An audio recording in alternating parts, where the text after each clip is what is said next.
കത്തിയുടെ motion poster കണ്ടത് 15 ലക്ഷം പേർ. AR Murugadoss സംവിധാനം ചെയ്യുന്ന വിജയ് ചിത്രം കത്തിയുടെ മോഷൻ പോസ്റ്റർ റിലീസായി ഒരാഴ്ചയ്ക്കുള്ളിൽ അതിന്റെ യൂട്യൂബ് ഹിറ്റ് 15 ലക്ഷം കടന്നു.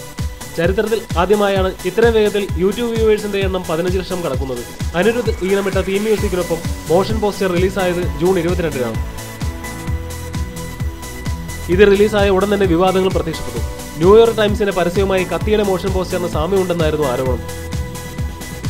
എന്നാൽ ഇതൊന്നും കാര്യമാക്കാത്ത വിജയ് ആരാധകർ മോഷൻ പോസ്റ്ററിനെ ചരിത്ര വിജയമാക്കി മാറ്റി. അതേസമയം പോസ്റ്ററിന് വേണ്ടി അനിരുദ്ധ് ചിട്ടപ്പെടുത്തിയ തീം മ്യൂസിക്കിന് പഞ്ച് പോരാ എന്ന അഭിപ്രായവും വിജയ് ഫാൻസിനുണ്ട്. കതിരേശൻ, ജീവാനന്ദം എന്നിങ്ങനെ 2 കഥാപാത്രങ്ങളായാണ് വിജയ് ഈ സിനിമ അവതരിപ്പിക്കുന്നത്. സാമന്ത നായികയാവുന്ന ചിത്രത്തിന്റെ കഥ ചെന്നൈയിൽ തുടങ്ങി ചെന്നൈയിൽ അവസാനിക്കുന്നതാണ്. ഈ സിനിമ പറയുന്നത് ഒരു അധോലോക കഥയല്ലെന്നും മുരുകദോസ് വെളിപ്പെടുത്തുന്നു. ഓരോ പ്രധാന വാർത്തയും ഇന്ത്യ ക്ലിക്സിലൂടെ അറിയാൻ ഞങ്ങളുടെ ഫേസ്ബുക്കിലും ട്വിറ്ററിലും അംഗമാകും.